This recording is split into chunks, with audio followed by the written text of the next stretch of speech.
Praise the lord. అందరూ బాగున్నారండి? దేవుని కృపను బట్టి మీరు అందరూ బాగున్నారని ఆశిస్తున్నాను. మరి రీతిగా మరొకసారి ప్రభు యొక్క మాటలను చేతపట్టుకొని మీ అందరి ముందుకు రావడానికి బట్టి దేవుని ఎంతగానో స్తుతిస్తున్నాను. ఈ సమయంలో వాక్యాన్ని ప్రారంభించే ముందు ఒక చిన్న ప్రార్థన ద్వారా వాక్య భాగాన్ని ప్రారంభించాలని ఆశపడుతున్నాను. ప్రార్థన. మమ్మల్ని అతి మిక్కిలిగా ప్రేమించిన మా ప్రియ పరలోకపు తండ్రి, నీ ఘనమైన నామానికి స్తోత్రములు దేవా. ఇంతవరకు తోడుగా ఉండి నడిపించినందుకు వందనాలు తండ్రి. సమయంలో నీ వాక్యాన్ని ధ్యానించాలని ఆసక్తితో ప్రభా నీ సన్నిధికి అందరం వచ్చి ఉండగా మీరు మాతో మాట్లాడండి. ఏ మాటలు అయితే మాట్లాడని ఆశపడుతున్నావో సూటిగా తేటగా మా అందరితో మాట్లాడండి. గంభీరమైన నీ వాక్కు విడుదల అవుతూ ఉండగా ప్రభా ప్రతి ఒక్కరి జీవితంలో కార్యము జరుగునట్లు మీరే సహాయం చేయండి. మరి ముఖ్యంగా ప్రభా ఇక్కడ నిలబడి మాట్లాడుతున్నది నేను కాదు, నీపైన ఆధారపడుతున్నా. నీవే మాట్లాడండి. నా శక్తి కాదు, నా బలము కాదు, నీ ఆత్మ సహాయం అనుగ్రహించి నీవే కార్యం జరిగించమని ప్రార్థిస్తూ యేసయ్య అతి పరిశుద్ధమైన ఘనమైన శ్రేష్టమైన నామమును బట్టి అతి మిక్కిలి వినయముతో ప్రార్థించి అడిగి పొందుకుంటున్నాను నా ప్రియ పరలోకపు తండ్రి. Amen, amen. హల్లెలూయా. ఈ సమయంలో మనం అందరం కలిసి కొద్దిసేపు ఈ వాక్యాన్ని ధ్యానం చేద్దామండి. ఈరోజు దేవుడు మనతో మాట్లాడే అంశం ఏంటి అని అంటే క్రీస్తు సారూప్యం. ఏంటండి? క్రీస్తు సారూప్యం. ఈ అంశం కొంచెం మనం లోతుగా ధ్యానించబోతున్నాం కనుక శ్రద్ధతో వాక్యాన్ని విందాము. మొదటిగా ఆదికాండము 1వ అధ్యాయము 26వ వచనం చదువుకుందాం. దేవుడు మన స్వరూపమందు మన పోలిక చొప్పున నరులను చేయుదుము, వారు సముద్రపు చేపలను, ఆకాశ పక్షులను, పశువులను, సమస్త భూమిని, భూమి మీద ప్రాకు ప్రతి జంతువును ఏలుదురుగాకనియు పలికెను. ఇక్కడ మనం చూస్తే తండ్రి అయిన దేవుడు ఏమంటున్నారంటే మనుషుల్ని మనం చేద్దాము, కానీ ఎలా చేద్దాము మనుషుల్ని అని అంటే దేవుడు అంటున్నాడు మన స్వరూపమందు మన పోలిక చొప్పున నరులను చేద్దాము. అంటే God said let us make man kind in our image in our likeness. అంటే మన పోలికలో చేద్దాం, మనలాగా సృష్టిద్దాం అని చెప్పేసి తండ్రి అయిన దేవుడు అనుకున్నారంట. ఇప్పుడు చూడండి, ప్రతి వ్యక్తి ఎవరి పోలికలు ఉన్నారు? దేవుని పోలికలో ఉన్నారు. ప్రతి వ్యక్తి భూమి మీద సృష్టింపబడుతున్న ప్రతి వ్యక్తి ఎవరి పోలికలు ఉన్నారు అని అంటే దేవుని పోలికలో ఉన్నారు.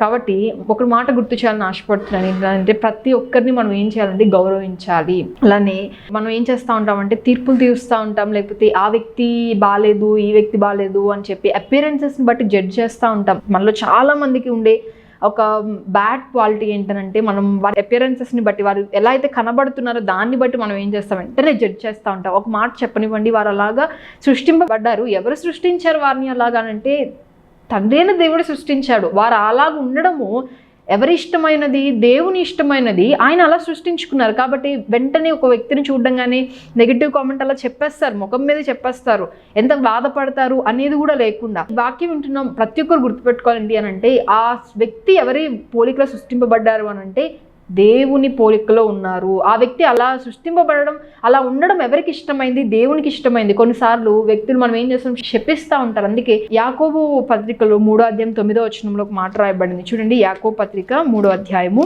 9వ వచనం. దీనితో తండ్రి అయిన ప్రభును స్తుతింతుము, దీనితోనే దేవుని పోలిక పుట్టిన మనుషులను శపింతుము. మొక్క నోటి నుండి ఆశీర్వచనము శాపవచనం బయలువెళ్ళును. సహోదరులారా ఇలాగ ఉండకూడదు. ఎలా ఉండకూడదండి? మనం ఈ నోటితోనే శాపాలు కూడా వచ్చేస్తాయి అంట. ఈ నోటితోనే దేవుని స్తుతులు కూడా చెల్లిస్తూ ఉంటాం. కానీ వాక్యం చెప్తుంది మనం అలాగూ ఉండకూడదు. ఫస్ట్ థింగ్, అలా అపియరెన్సెస్ని బట్టి జడ్జ్ చేయడము, ఒకరిని శపించటము మనము చేయకూడదు. ఎందుకనంటే ఆ వ్యక్తి ఎవరి పోలికలు ఉన్నారంటే దేవుని పోలికలో ఉన్నారు. వాక్యమే చెప్తుంది, అది నా సొంత మాటలు కాదండి, వాక్యమే చెప్తుంది. కాబట్టి ఎవరిని కూడా అపియరెన్సెస్ని బట్టి జడ్జి చేయడం మానేయండి ఇప్పటి నుంచి.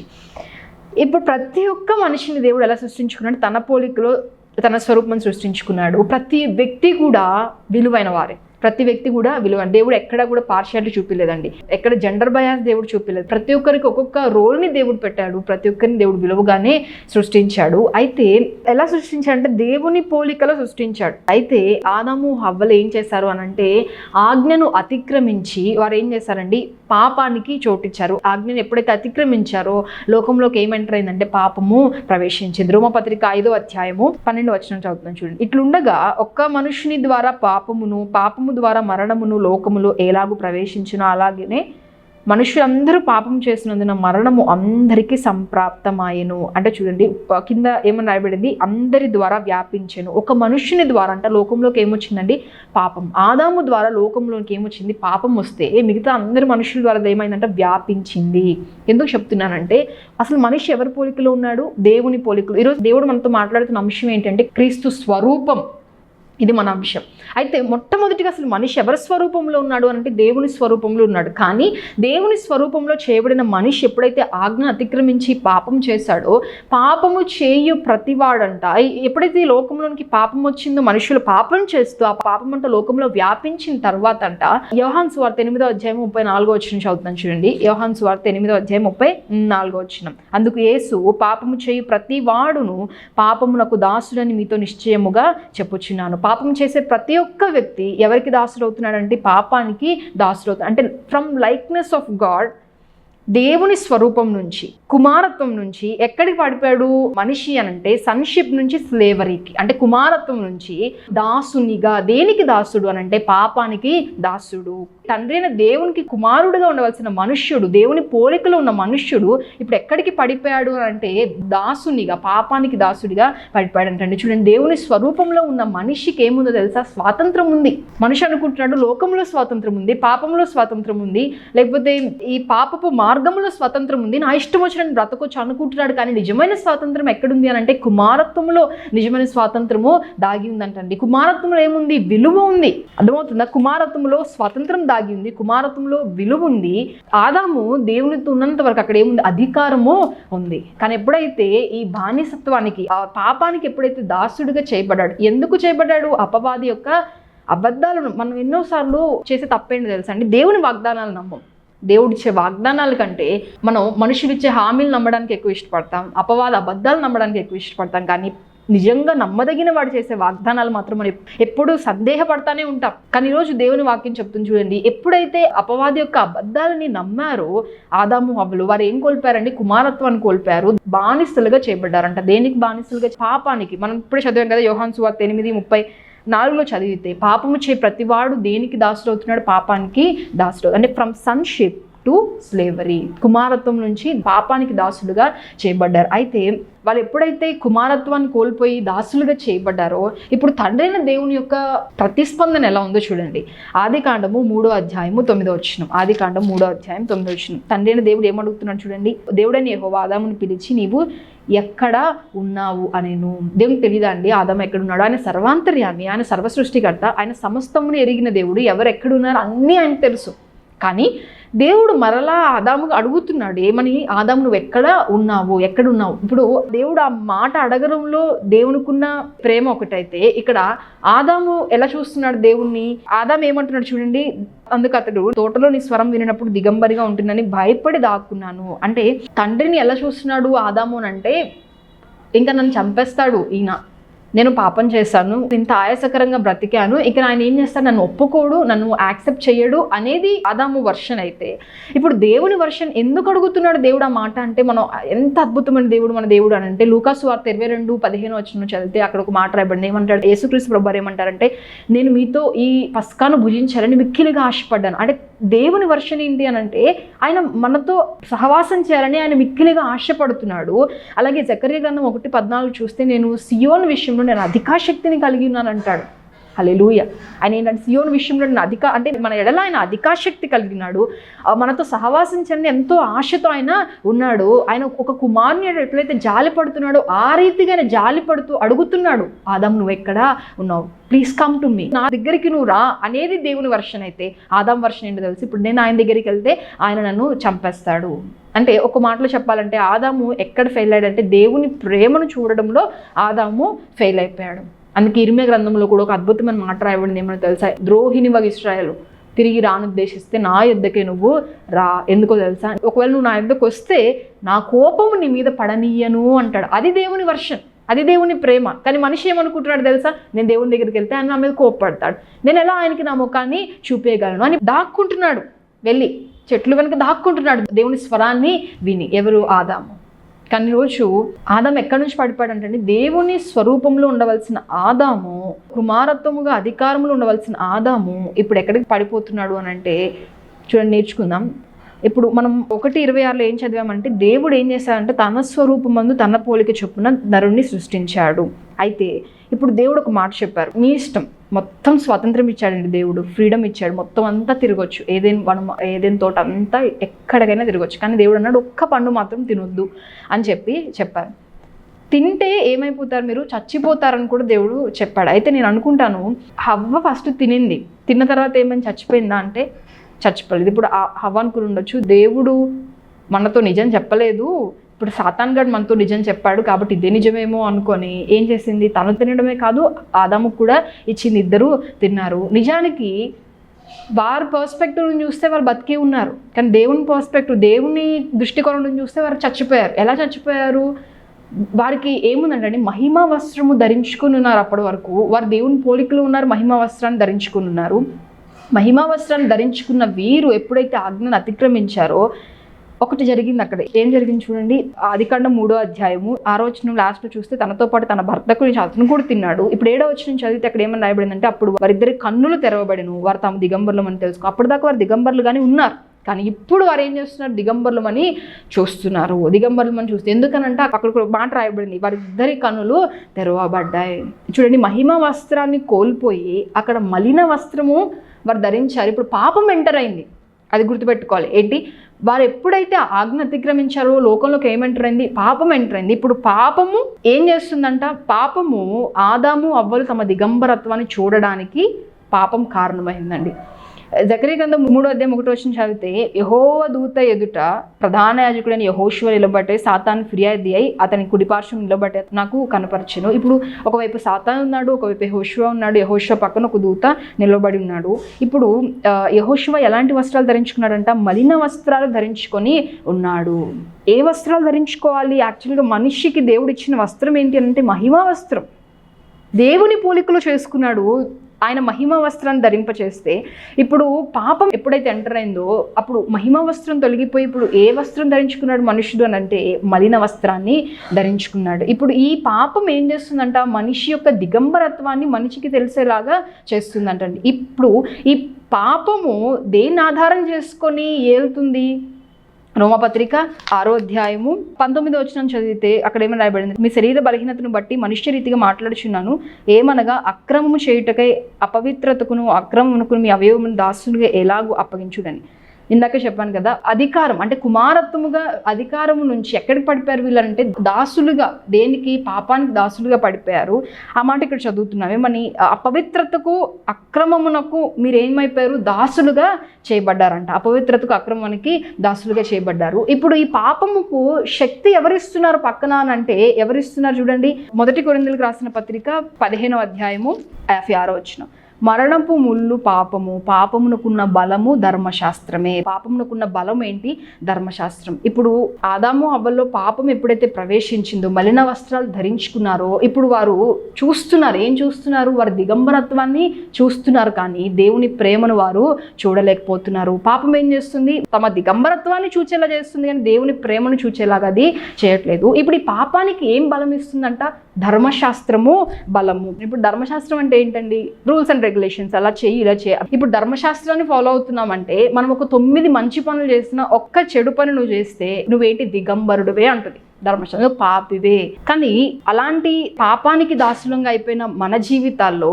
కుమారత్వాన్ని కోల్పోయి దేవుని యొక్క స్వరూపంలో నుంచి పాపానికి దాసులుగా అయిపోయిన మన జీవితంలో యేసుక్రీస్తు ప్రభువారు ఏం చేశారో నేర్చుకుందాం. చూడండి, రోమపత్రిక 8వ అధ్యాయము 3వ వచనం, శరీరమును అనుసరింపక ఆత్మను అనుసరించే నడుచుకొను మనయందు ధర్మశాస్త్ర సంబంధమైన నీతి విధి నెరవేర్చబడవలనని పాప పరిహారము నిమిత్తము దేవుడు తన సొంత కుమారుని పాప శరీరాకారముతో పంపి ఆయన శరీరమందు పాపమునకు శిక్ష విధించెను. ఇక్కడ ఏమని రాయబడుతుందనంటే లైక్నెస్ ఆఫ్ సిన్ఫుల్ ఫ్లెష్, అంటే ఏ ఆకారం అంట, పాప శరీరాకారము, పాప శరీరాకారము.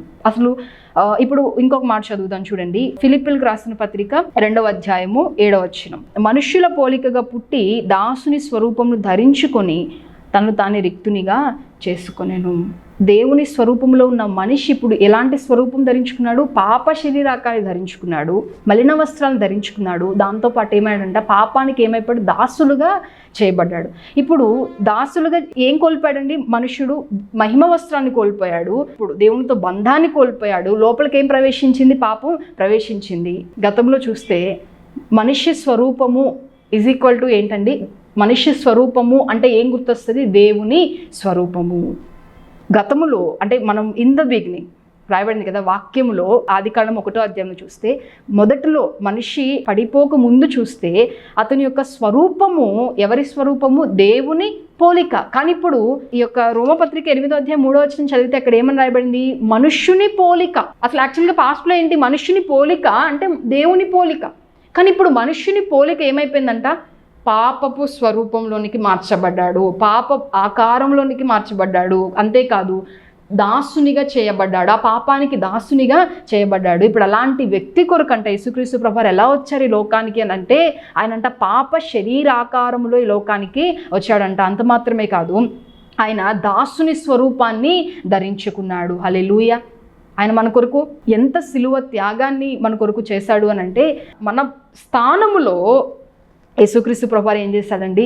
పాపపు శరీర ఆకారాన్ని ధరించుకొని దాసుని స్వరూపమును ధరించుకొని మనందరి కొరకు ఆయన రిక్తునిగా ఈ లోకంలో మరణించాడు. అందుకే మరణం ఏంటి? శాశ్వతమైన ఎడబాటు. ఇప్పుడు పాపం ఏం చేస్తుందంటే, ఒక పక్కన ఏముంది? పాపము మనిషి మీద ఏం చేస్తుందండి? అధికారాన్ని చూపిస్తుంది. పాపం ఏం చేస్తుంది? అధికారాన్ని చూపిస్తుంది. పాపానికి ఇప్పుడు మనిషి ఏమయ్యాడు? దాసునిగా చేయబడ్డాడు. ఇప్పుడు పాపం అధికారము చూపిస్తుంటే దానికి బలం ఎవరిస్తున్నాడు పక్క నుంచి అని అంటే, ధర్మశాస్త్రము. ధర్మశాస్త్రపు క్రియలు పాపానికి ఏం చేస్తుందంటే అధికారము ఇస్తుంది. ఇప్పుడు 2వ కొరింథీయులకు రాసిన పత్రిక 5వ అధ్యాయము 21వ వచనం చదివితే అక్కడ ఏమన్నా? ఎందుకనగా మనం ఆయన యందు దేవుని నీతి అగునట్లు పాపమెరుగని ఆయనను మన కోసము పాపముగా చేసెను. యేసుక్రీస్తు ప్రభువారు పాపం ఆయన ఎరుగడు, కానీ ఆయన మన కొరకు మన స్థానములో ఆయన ఏం చేస్తున్నాడంటే ఏ ఆకారం ధరించుకున్నాడు? పాప శరీరాకారాన్ని ధరించుకొని దాసుని స్వరూపాన్ని ధరించుకొని ఇప్పుడు మనుష్యుని పోలికగా పుట్టి ఈ మనుష్యుని ప్లేస్లో ఇప్పుడు ఎవరు నిలబడుతున్నాడు? యేసుక్రీస్తు ప్రభువారు నిలబడుతున్నారు. అందుకే పాపానికి జీతం ఏంటంటే మరణము. యాక్చువల్గా మనం ఏం చేయబడాలి? మరణించబడాలి. మనం నరకానికి పాత్రులం అవ్వాలి. అందుకే పాప మరణముల నియమం ఏంటి అని అంటే, పాపం ఏం చేస్తుంది అని అంటే మన మీద ఏలుబడి చేస్తూ ఈ పాపం మరణానికి అప్పగించాలని ప్రయత్నిస్తూ ఉంటే, ఇప్పుడు యేసుక్రీస్తు ప్రభువారు ఆ శాశ్వతమైన ఎడబాటుని తొలగించాలని, ఆ మరణం నుండి తప్పించాలని యేసుక్రీస్తు ప్రభువారు మన స్థానములో ఏ పోలికను ధరించాడంటండి? పాప శరీరాకారాన్ని ధరించి దాసుని స్వరూపాన్ని ధరించాడు. ఇప్పుడు మనిషి మొదట ఏ స్వరూపంలో ఉన్నాడు? దేవుని స్వరూపంలో ఉన్నాడు. దేవుని స్వరూపంలో ఉన్న మనిషి ఏం చేయబడ్డాడంటండి? పాప శరీరాకారాన్ని ధరిస్తే ఇప్పుడు మనల్ని అక్కడి నుంచి తప్పించడానికి, అక్కడి నుంచి రక్షించడానికి యేసుక్రీస్తు ప్రభువారు ఏం చేశారంట? ఆ స్థానములో ఆయన పాప శరీరాకారాన్ని ధరించుకున్నాడు. అంటే ఇప్పుడు యేసుక్రీస్తు ప్రభువారు ఏం చేస్తున్నాడంటే, ధర్మశాస్త్రము ఏదైతే చెప్తుందో ధర్మశాస్త్రం ప్రకారంగా ఒక వ్యక్తి నీతిమంతుడిగా తీర్చబడాలి అని అంటే చాలా రూల్స్ అండ్ రెగ్యులేషన్స్ ఉంటాయి. ఇప్పుడు అవన్నీ కూడా మనిషి 9 చేసి 1 చేయడం ఫెయిల్ అయ్యాడు. అది ఇంపాసిబుల్ అంట. ధర్మశాస్త్ర ప్రకారంగా ఒక వ్యక్తి నీతిమంతుడిగా తీర్చడం అనేది అది అసాధ్యమైన పని. కానీ ఇప్పుడు యేసుక్రీస్తు ప్రభువారు వచ్చి ఏం చేశారంట? అవన్నీ కూడా మన కొరకు ఆయన నెరవేర్చాడు. ఇప్పుడు నెరవేర్చి ఇప్పుడు ఏమంటున్నాడంటే, గలతీయులకు రాసిన పత్రిక 5వ అధ్యాయం 1వ వచనంలో మనం చదివితే అక్కడ ఏమని రాయబడింది అని అంటే, ఇప్పుడు ఎవరిని పోలి నడుచుకోండి అంటే దేవుని పోలి నడుచుకోండి, దేవుని పోలికలోనికి నడుచుకోండి. ఎందుకు ఈ మాటలను చెప్తున్నానంటే, దేవుని స్వరూపంలో ఉన్న మనిషి ఇప్పుడు ఏం చేయబడ్డాడండి? పాప శరీరాకారాన్ని ధరించుకుని పాపానికి దాసుడిగా చేయబడ్డాడు. ఇప్పుడు ఆ దాసునిగా చేయబడిన మనిషికి ఇంకా దేవునికి ఎప్పుడు కూడా శాశ్వతమైన ఎడబాటే. కానీ అది తొలగించడానికి యేసుక్రీస్తు ప్రభువారు మనుష్యుని పోలిక అంటే ఒకప్పుడు ఏంటి? మనుష్యుని పోలిక అంటే దేవుని స్వరూపం. కానీ ఇప్పుడు మనుష్యుని పోలిక అంటే ఏంటంటే పాప శరీరాకారంలోనికి ఆయన ఆ శరీరాకారం ధరించుకొని ఇప్పుడు మనిషిని అంటే ఏం చేయాలని చూస్తున్నాడు? ఆయన ఆ మరణము నుండి ఆయన యేసుక్రీస్తు ప్రభువారు తప్పించడానికి, అంటే ఏ రూపంలోనికి అయితే మనము పాప శరీరాకారంలోనికి మనిషి మార్చబడ్డాడో అక్కడ నుంచి మరలా తిరిగి ఆయన ఏం చేయాలనుకుంటున్నాడండి? క్రీస్తు స్వరూపంలోనికి మనల్ని మార్చాలని ఆయన లోకానికి వచ్చాడు.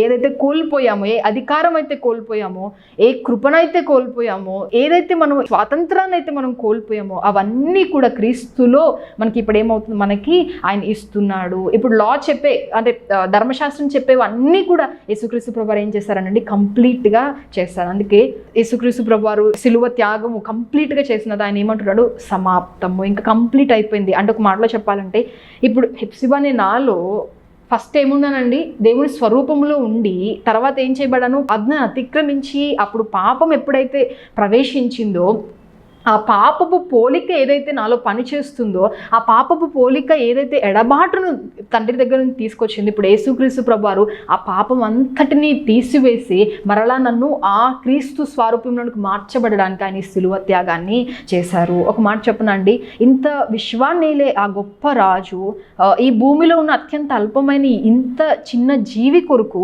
ఆయన అంత సిలువ త్యాగాన్ని చేశాడంటే, సిలువ త్యాగం మనము చిన్నగా తీసుకోవడానికి లేదు. ఇప్పుడు ఆ మనిషిని తండ్రిని దేవుడు ఒక్కటే ప్రశ్న అడుగుతున్నాడు, ఏమని? ఎక్కడున్నావు ఆదాము, నువ్వు ఎక్కడున్నావు? ఇక్కడ ఒక 3 ప్రశ్నలు మీకు జ్ఞాపకం చేయాలని ఆశపడుతున్నాను. ఆదికాండము 16వ అధ్యాయం 8వ వచనం చదివితే అక్కడ దేవదూత హాగరుని ఒక ప్రశ్న అడుగుతుంది. చూద్దామా? ఆదికాండం 16వ అధ్యాయము 8వ వచనం. సారాయి దాసివైన హాగరు, ఎక్కడి నుంచి వచ్చితివి, ఎక్కడికి వెళ్తున్నావు? ఇక్కడ ఒక ప్రశ్న వేస్తున్నాడు దేవదూత. హాగరుని ఒక ప్రశ్న అడుగుతున్నాడు, ఏమంటే ఎక్కడి నుండి వచ్చితివి, ఎక్కడికి నువ్వు వెళ్తున్నావు? ఎక్కడి నుండి వస్తున్నావు, ఎక్కడికి వెళ్తున్నావు? ఫస్ట్ క్వశ్చన్ ఏంటి? ఎక్కడి నుండి వస్తున్నావు. రెండో క్వశ్చన్, ఇప్పుడు తండ్రైన దేవుడు ఆదామును అడుగుతున్నారు. ఆదికాండము 3:9 వచనంలో ఆదాము నువ్వు ఎక్కడ ఉన్నావు? మూడో ప్రశ్న హాగరుకి వేస్తున్న ప్రశ్న ఏంటంటే ఎక్కడికి నువ్వు వెళ్తున్నావు? ఒక మాట చెప్తాను వినండి. హాగరుకి she knows where she started but she doesn't know where she's heading towards. అంటే హాగర్కి ఆమె ఎక్కడ ప్రారంభించిందో తెలుసు. ఎక్కడ ప్రారంభించింది, ఎక్కడ నువ్వు స్టార్ట్ అయ్యావు హాగర్ అంటే ఏమని చెప్తుంది తెలుసా? నా యజమానురాలని సారా ఎదురు నేను పారిపోతున్నాను. కానీ ఎక్కడికి వెళ్తున్నావు అనేది క్లారిటీ లేదు. ఎక్కడికి వెళ్తున్నావు అనేది తెలియదు, గురి లేదు, గమ్యం లేదు.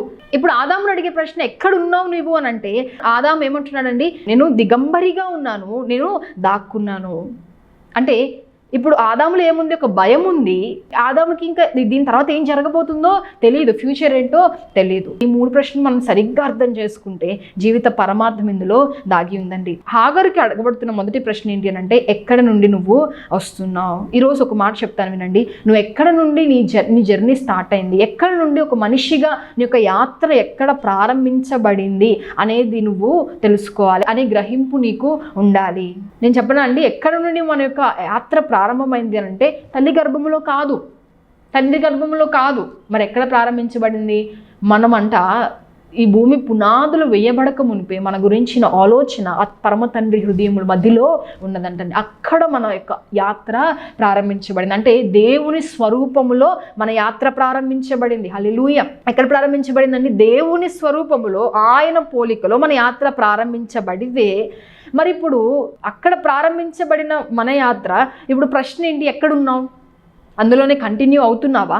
ఆ స్వరూపంలోనే కంటిన్యూ అవుతున్నావా? ఒక మనిషిగా దేవుడు అడుగుతున్న ప్రశ్న ఏంటి అని అంటే ఆ స్వరూపంలోనే నువ్వు కంటిన్యూ అవుతున్నావా, లేకపోతే ఇప్పుడు నీ యాత్ర ఎక్కడుంది అని అంటే అప్పుడు ఆదాము నా ప్రశ్న అడిగితే ఆదాము ఏమంటాడు తెలుసా? నేను దిగంబరిగా ఉన్నాను, అంత మాత్రమే కాదు నేను ఏం చేశాను, దాక్కున్నాను అంటున్నాడు. ఎక్కడ ఉండాలి ఆదాము? యాక్చువల్గా దేవుని దగ్గర ఉండాలి. దేవుని స్వరూపంలో చేయబడిన ఆదాము తండ్రితో సహవాసములో ఉండాలి. కానీ ఇప్పుడు ఏమంటున్నాడు? నేను దాక్కున్నాను.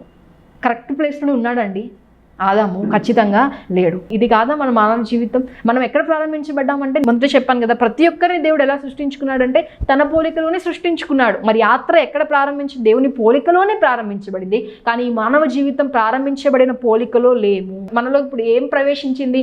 పాపపాకారం, పాప శరీరాకారం. అంటే పాపం మన లోపల ప్రవేశించి మనల్ని ఏం చేస్తే పాపానికి దాసునంగా, పాపానికి బానిసలుగా చేస్తే ఇప్పుడు మనకేం లేదంటండి, గురి లేదు. ఒక పాప ఎక్కడికి వెళ్తున్నాడో చూడండి. ఎప్పుడైనా మీరు దేవుని సన్నిధికి రాకుండా లోకంలో జీవిస్తున్న ఒక వ్యక్తితో మీరు ఎప్పుడైనా మాట్లాడండి, మీరు అట్లా ఉండొద్దండి, మీరు అట్లా ఉంటే నరకానికి వెళ్ళిపోతారు, అలాంటి పాపపు జీవితాన్ని మానుకోనంటే వాళ్ళు ఏముంటారు తెలుసా? నరకానికేగా, ఏముందిలే, వెళ్ళొచ్చు అంటే అట్లాంటి ఆన్సర్స్ ఇస్తూ ఉంటారు. ఒక మాట చెప్తాను, ఈ లోకములోకి ప్రతి ఒక్కరూ ఎందుకు వచ్చారని ఒక ఉద్దేశం ఉందండి. ఈ లోకంలో మనం ఏదో పుట్టాము, బ్రతుకుతున్నాము, చచ్చిపోతాము, ఇంక ఇదే జీవితం కాదు. మనకు ఒక జీవితం ఉంది, ఫ్యూచర్లో పర్మనెంట్ లైఫ్ ఉంది. మనం ఈ లోకంలో బ్రతుకుతున్నామండి, ఈ లోకంలోకి వచ్చాము అంటే ఒక ఉద్దేశం ఉంది. ఏదో బ్రతుకుతున్నాం, చచ్చిపోతున్నాం ఇట్లా మనం ఆలోచన చేస్తే ఎవరికి నష్టం? మనకే నష్టం. మనకు ఒక క్లారిటీ ఉండాలి, ఎక్కడి నుంచి ప్రారంభించబడింది నా జీవితం, ఎటు వెళ్తుంది నా జీవితం, నా గురి ఏంటి, నా గమ్యం ఏంటి అనేది మనకి సరైన అవగాహన మనకి లేకపోతే మన జీవితం బ్రతికి వ్యర్థమే. కానీ ఈ 3 ప్రశ్నలకు అర్థం తెలిస్తే మన జీవిత పరమార్థం ఈ 3 ప్రశ్నల్లో దాగి ఉంది. ఏంటంట? మొదటిది మనకి క్లారిటీ ఉండాలి. ఏంటి అంటే మనం ఎక్కడ మన యాత్ర ప్రారంభించబడింది. మరలా చెప్తున్నాం, మన యాత్ర ఎక్కడ ప్రారంభించబడింది అంటే దేవుని పోలికలో మన యాత్ర ప్రారంభించబడింది. కానీ ప్రశ్న ఇక్కడ మరొక ప్రశ్న దేవుడు అడుగుతున్నాడు, ఎక్కడ ఉన్నావు? ప్రారంభించబడిన దేవుని పోలికలోనే, కానీ దేవుని పోలికలోనే కంటిన్యూ అవుతున్నావు అంటే ఆదాము అంటున్నాడు, నేను దిగంబరిగా ఉన్నాను, నేను దిగంబరిగా ఉన్నాను. ఎవరు చెప్పారు నీకు దిగంబరిగా ఉన్నావు అని అంటే చూడండి, వారి నేత్రాలు తెరవబడంట, వారు ఏం చేస్తున్నారు? చూడడం ప్రారంభిస్తున్నారు. ఏం చూస్తున్నారు? ఇప్పుడు మహిమ వస్త్రం తొలగిపోయి మలిన వస్త్రాలు ధరింపబడ్డాయి. ఇప్పుడు పాపపు ఆకారం వారిలో పనిచేయడం ప్రారంభించింది. అయితే ఇప్పుడు హాగరికి మరొక ప్రశ్న ఏంటి అంటే, ఎక్కడికి వెళ్తున్నావు అంటే ఆమెకి ఏం తెలియదండి, గురి లేదు. కానీ సిలువ చెంతకు నువ్వు రాగలిగితే, ఇక్కడ సిలువ చెంతకు మనం ఎందుకు రావాలి? సిలువ దగ్గర మన యాత్ర ఎందుకు మరలా మనం ప్రారంభించాలి అని అంటే, ఏ పోలిక నుంచి అయితే మనము కోల్పోయి మనం ఈ పాపపు పోలికలోనికి వెళ్ళిపోయామో, ఇందాకే చెప్తున్నాను కదా, రోమపత్రిక 8:3 ప్రకారంగా మనుష్యుని పోలికగా అంటే పాప శరీరాకారముతో దాసుని స్వరూపములో యేసుక్రీస్తు ప్రభువు రావాల్సి వచ్చింది. ఒకప్పుడు మనిషి స్వరూపం అంటే దేవుని స్వరూపం, కానీ మనిషి పడిపోయిన తర్వాత మనిషి పోలిక అంటే ఏం చేయబడిన పాప స్వరూపం, దాసుని స్వరూపం. కానీ ఇప్పుడు యేసుక్రీస్తు ప్రభువారి సిలువ చెంతకు మనం ఎందుకు రావాలి అని అంటే, ఆ కోల్పోయిన మహిమ వస్త్రము మనం మరలా ధరించాలి అని అంటే, ఆ క్రీస్తు స్వారూప్యంలోనికి మనం మార్చబడాలి అని అంటే, క్రీస్తు స్వారూప్యం అంటే ఏంటి చూడండి, కొలస్సీలకు రాసిన పత్రిక 1:15 ఏమని రాయబడింది అంటే, ఆయన అదృశ్య దేవుని స్వరూపి అయి సర్వ సృష్టికి ఆది సంభూతుడై ఉన్నాడు. అదృశ్య దేవుని స్వరూపి యేసుక్రీస్తు ప్రభువారు అంటే ఎవరి స్వరూపంలో ఉన్నాడండి? అదృశ్య దేవుని స్వరూపి. ఇప్పుడు యేసుక్రీస్తు ప్రభువారి యొక్క స్వరూపంలోకి మార్చబడుతున్నాం, దేవుని స్వరూపంలోనికి మనము మార్చబడుతున్నాం. ఎలా జరుగుతుంది? కోల్పోయిన స్వరూపంలోనికి మరలా మనం మార్చబడాలి అని అంటే ఎలా జరుగుతుంది అని అంటే, మనం ఎక్కడికి రావాలంట? మనం క్రీస్తు సిలువ చెంతకు రావాలి. క్రీస్తు సిలువ చెంతకు నువ్వు రాగలిగితే నీ యొక్క యాత్ర ఎక్కడ ఆరంభించబడుతుంది తెలుస్తుంది, నీ యాత్ర ఎలా జరుగుతుందో తెలుస్తుంది, ఎక్కడికి వెళ్ళబోతున్నావో తెలుస్తుంది. ఈ 3 ప్రశ్నలకి జవాబు దొరుకుతుంది. క్రీస్తు సిలువ చెంతకు నువ్వు రాగలిగితే నువ్వు ఎక్కడ నుండి వస్తున్నావో నీకు అర్థమవుతుంది, ఎక్కడ ఉన్నావు, ప్రస్తుతం ఎలాంటి పరిస్థితుల్లో నువ్వు ఉన్నావు అర్థమవుతుంది, ఎక్కడికి వెళ్ళబోతున్నావో అర్థమవుతుంది. అందుకే పౌలు భక్తుడు చాలా ధైర్యంగా ఒక మాట చెప్పాడు, నేను క్రీస్తుని పోలి నడుచుకున్నట్లు మీరు నన్ను పోలి నడుచుకోండి అంటాడు. అంటే నేను ఎలా ఉన్నాను? క్రీస్తు స్వరూపంలోనికి నేను ఉన్నాను. కానీ క్రీస్తు స్వరూపంలోనికి మనం మార్చబడాలి అని అంటే, క్రీస్తు సిలువ చెంతకు మనం వస్తే ఏం జరుగుతుందంటే మనకి గురి ఏంటో కనబడుతుంది, గురి ఏంటో కనబడుతుంది. అందుకే పౌలు భక్తుడు కూడా అంటాడు కదా, ఏమని, నేను గురి చూడని వాని వల్ల నేను పరిగెత్తట్లేదు. ఎందుకంటాడు ఆ మాట? ఎందుకు అంటున్నాడు అనంటే, సిలువ చెంతకతుడు రాగలిగాడు కాబట్టి. ఒక అద్భుతమైన మాట చదువుదామా? ఆదికాండం 16:9 యెహోవా దూత ఏమంటున్నాడు చూడండి. అప్పుడు యెహోవా దూత నీ యజమానురాలి యొద్దకు తిరిగి వెళ్ళి ఆమె చేతి క్రింద అణిగి ఉండుమని దానితో చెప్పాను. Return to your mistress and submit to her. అంటే ఆమె యొద్దకు నువ్వు వెళ్ళి నువ్వేం చేయాలి? అక్కడ అణిగిమణిగుడు, విధేయత కలిగి ఉండు. ఇప్పుడు ఆదాం ఏం చేశాడండి? అక్కడ నుంచి ఎక్కడైతే ప్రారంభించబడ్డాడో అక్కడ కంటిన్యూ అవ్వట్లేదు. ఆదాము దేవుని స్వరూపంలో స్టార్ట్ అయ్యాడు, కానీ అలా కంటిన్యూ అవుతున్నాడా? లేదు. ఇప్పుడు కోల్పోయిన ఆ స్థితిని మరలా తీసుకురావాలి అని అంటే ఎక్కడికి రావాలంట? రిటర్న్ రావాలి.